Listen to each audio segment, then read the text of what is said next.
Hi everyone, कैसे आप सभी। दिस इज कृषि मैम, स्वागत करते हैं आप सभी का वेदांतो 9th चैनल पे। देखो, आप सभी का 9th स्टैंडर्ड शुरू हो चुका है और स्कूल में साइंस का सिलेबस भी शुरू हो चुका है, बायोलॉजी भी शुरू हो चुका है। बट यहाँ पे आपको स्कूल वाले हमेशा बोलेंगे कि कुछ ऐसा इंपॉर्टेंट नहीं होता, हर चीज इंपॉर्टेंट होती है, हर एक चीज आपको पढ़नी है। बट ऐसा नहीं है। को स्कूल वाले कभी नहीं बोलेंगे कि कोई भी चैप्टर जब भी आप पढ़ो, आपको पहले पता होना चाहिए कि what are the important topics. क्योंकि बच्चों, जो पेपर सेट होता है ना, वो एक पर्टिकुलर सेक्शन से ही सेट होता है। हमें इतने सालों का एक्सपीरियंस है, तो हमें पता है कि ये क्वेश्चन आने वाला है और ये क्वेश्चन आने ही नहीं वाला है। सो आज की इस वीडियो में जल्दी से वीडियो को 1.5x पे लगा दीजिए, पूरा वीडियो देखना। पूरा बायोलॉजी का ना जो आपका टेंशन है वो आज ही समाप्त हो जाएगा, बिकॉज आज के इस वीडियो में हम लोग डिस्कस करने वाले हैं most important and most scoring topics, जो आपको क्लास 9 बायोलॉजी में करने ही करने हैं और उसको आपको छोड़ना ही नहीं है, बिकॉज उसी में से एग्जाम में क्वेश्चंस आएंगे।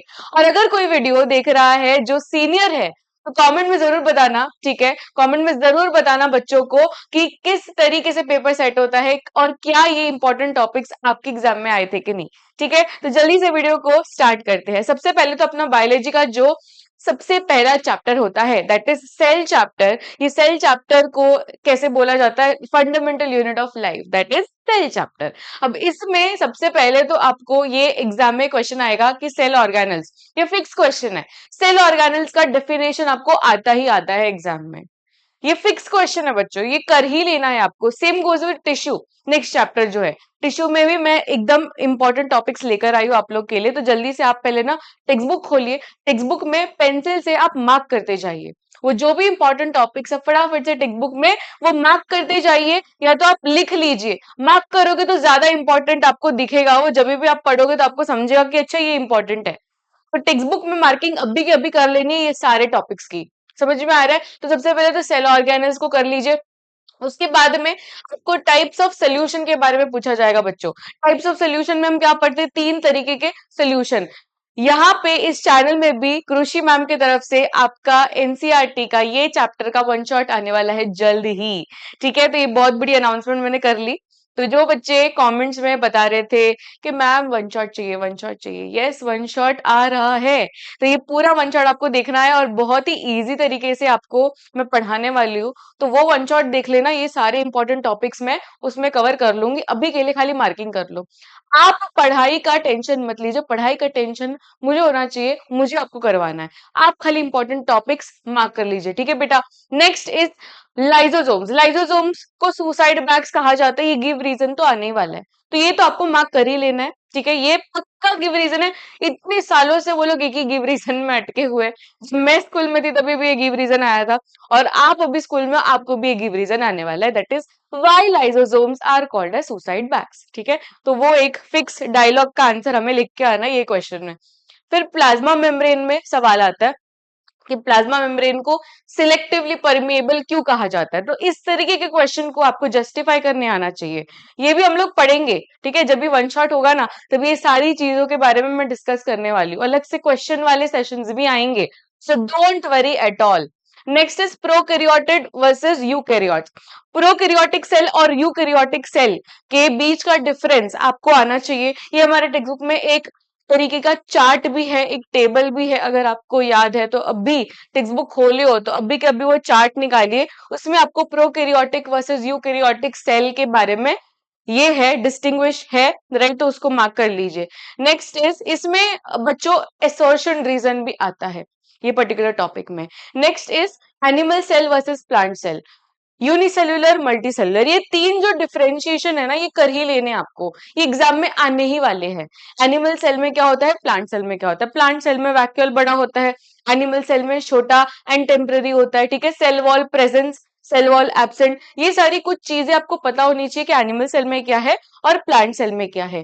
नेक्स्ट इज गोल्गी अपैरेटस के बारे में, ठीक है। नेक्स्ट इज आपको differentiation between diffusion and osmosis. Diffusion and osmosis, जिनको भी कंफ्यूजन होता है ना, आपका कंफ्यूजन दूर होने वाला है जब मैं आपको वन शॉट पढ़ाऊंगी। उसमें एकदम क्लियर डिफरेंशिएट करेंगे हम लोग कि ऑस्मोसिस में क्या होता है, डिफ्यूजन में क्या होता है। तो इसमें भी आपका गिव रीजन और डिफरेंशिएशन हो जाएगा कंप्लीट। तो बच्चों ये था हमारा फर्स्ट चैप्टर के most scoring and most important topics. चलिए बढ़ते हैं नेक्स्ट में, ठीक है। नेक्स्ट इज, यहां पर आपको टिश्यू चैप्टर के बारे में मैं आपको दिखाने वाली हूँ कौन कौन से मोस्ट टॉपिक्स है, मोस्ट इंपॉर्टेंट टॉपिक्स जो आपको पढ़नी है। सबसे पहले तो पॉइंट टू बी नोटेड है ना, हैंड्स डाउन, आपको बोलने की भी जरूरत नहीं है कि ऑब्वियसली टिश्यू क्या होता है, इसके बारे में क्वेश्चन तो आने ही वाला है। तो यस, यहाँ पर आपको सबसे पहले तो टिश्यू क्या होता है, कैरेक्टरिस्टिक्स क्या होते हैं हर एक टिश्यू के बारे में, ये पूछा जाएगा। और टिश्यू का डिफरेंशिएशन आना चाहिए। अब देखो बेटा, आपको ना एनिमल टिश्यू के बारे में ज्यादातर की पूछा जाता है, और दूसरा मेरिस्टेमेटिक टिश्यू, ये दोनों बहुत इंपॉर्टेंट है। एनिमल टिश्यू में जो मस्कुलर टिश्यू है वो सबसे ज्यादा इंपॉर्टेंट है। मस्कुलर टिश्यू तो पूछ ही लेते हैं, that is a fix question, हर एक एग्जाम में आपको आएगा, तो ये तो आपको कर ही लेना है। नर्वस टिश्यू है, मस्कुलर टिश्यू है, फिर एरियोला टिश्यू है, ये सब कुछ इंपॉर्टेंट टॉपिक्स है जो आपके एग्जाम में आने ही वाले हैं। फिर बात करते हैं एपाइकल मेरिस्टम, जो मैंने आपको जस्ट कहा कि meristematic tissue is one of the most important plant tissue का टॉपिक। एनिमल टिश्यू में आपको मस्कुलर टिश्यू और नर्वस टिश्यू पे ज्यादा फोकस रखना है। अच्छा, नर्वस टिश्यू में भी ना आपको लेबल क्वेश्चंस ज्यादा आएंगे, आइडेंटिफाई करने आएंगे। आपको न्यूरॉन का पिक्चर दिया जाएगा, आपको बोलेंगे कि ये लेबल करिए, वो लेबल करिए। चेक अच्छे, इसको एक्सॉन कहते हैं, इसको न्यूक्लियस कहते हैं, इसको साइटोन कहते हैं, इसको डेंड्राइट्स कहते हैं। तो ये नर्वस टिश्यू में आपको पूछा जाएगा। मस्कुलर टिश्यू में वो 3 प्रकार के जो टिश्यू है, और स्मूथ मसल हो गया, स्ट्राइटेड मसल हो गया, राइट, कार्डियक मसल हो गया, ये तीनों के बारे में आपको कैरेक्टरिस्टिक्स के ऊपर क्वेश्चंस आएंगे, तो वो मस्कुलर टिश्यू में हमें करना है। समझ में आ रहा है? तो उसमें ना आपको किस तरीके के क्वेश्चन आएंगे, आपको लोकेशन पे क्वेश्चन आएंगे कि एपिथेलियल टिश्यू है तो एपिथेलियल टिश्यू, ये पर्टिकुलर एपिथेलियल टिश्यू कहाँ पे प्रेजेंट है, जैसे कि स्ट्रैटिफाइड एपिथेलियम टिश्यू पूछा, तो कहाँ पे प्रेजेंट है, ये प्रेजेंट है स्किन में। तो ये आपको आना चाहिए कि ये वाला मस्कुलर टिश्यू है, ये वाला एपिथेलियल टिश्यू है, तो इसका लोकेशन क्या होगा। That is the question we can expect. Next is, अच्छा यहाँ पे भी प्लांट में भी सेम ही है, जो मैंने आपको लॉजिक से समझाया कि किस तरीके का क्वेश्चन बनेगा in case of animal tissue, same he logic से आपको प्लांट टिश्यू के क्वेश्चंस डिस्कस करने हैं। अब जैसे कि आपको पूछा जाएगा पाइकल मेरिस्टेम या केम्बियम कहाँ पे प्रेजेंट होता है, तो ये आपको थोड़ा सा लॉजिक अप्लाई करना है, प्लस एनसीईआरटी में ना एग्जाम्पल के फॉर्म में लिखा गया है। वो जो डायग्राम है आपका प्लांट टिश्यू का, उसके नीचे आपको दिया गया है कि केम्बियम कहाँ पे प्रेजेंट होता है। और नोड्स में, इंटर नोड्स में ये सारे सवाल आते हैं जिससे आपको कंफ्यूजन होता है, तो ये सब आपको एकदम माइंड में रखना है कि ये तो सवाल आने ही वाले, फिक्स है सवाल, ठीक है, इसमें कुछ भी हेरा फेरी नहीं चलेगी। मेरिस्टेमेटिक एंड परमानेंट टिश्यू के बारे में differentiation, again one of the most important topics, right. तो ये सारे जो टॉपिक्स थे ये थे ऑफ टिश्यू चैप्टर। लास्ट हमारा जो मोस्ट इंपॉर्टेंट चैप्टर मैं कहूंगी, क्योंकि इसमें आपको एकदम 6 मार्क्स अलॉटेड है सीबीएसई के तरफ से, ये पर्टिकुलर चैप्टर को 6 मार्क्स अलॉटेड है, बहुत ज्यादा वेटेज दिया गया है, राइट। इसमें इंप्रूवमेंट इन फूड रिसोर्सेज में आपको एनिमल हस्बेंड्री के ऊपर सवाल तो आएगा ही आएगा, कोई भी स्कूल ऐसा नहीं है जिसमें ये सवाल आता नहीं है, तो एनिमल हस्बेंड्री के ऊपर आपको सवाल कर ही लेना है। Next is factors for which improvement is done. अब ये जो चैप्टर है ना, ये बहुत ही ज्यादा लेंथी चैप्टर है, अगर आप देखोगे तो बहुत ज्यादा पढ़ना है इसमें, एंड ऐसी चीजें पढ़नी है जो आपको ज्यादा इंटरेस्ट में नहीं होगा, जैसे कि सेल हो गया, टिश्यू हो गया, तो उसमें आपको इंटरेस्ट होगा, पर इंप्रूवमेंट इन फूड रिसोर्सेज में आपको ज्यादा इंटरेस्ट नहीं होगा, पर पढ़ना पड़ेगा।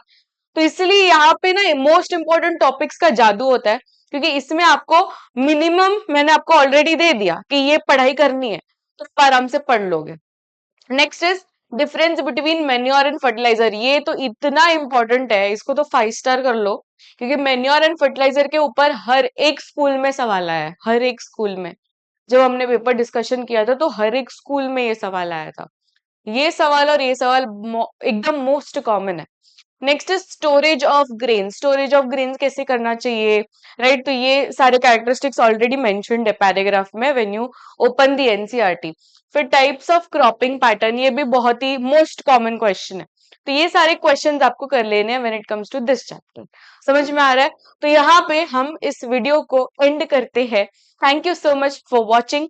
आई होप कि आपको ये वीडियो वैल्यूएबल लगा हो, क्योंकि ये पूरे साल की मेहनत पे आपको असर दिखेगा, क्योंकि आपकी पूरे साल की मेहनत थोड़ी इजी हो जाएगी with the help of this video. अगर वीडियो अच्छा लगा हो तो like, share and do subscribe our channel. So this is a Krishi ma'am signing off. मिलते हैं नेक्स्ट वीडियो में। Till then take care, bye everyone.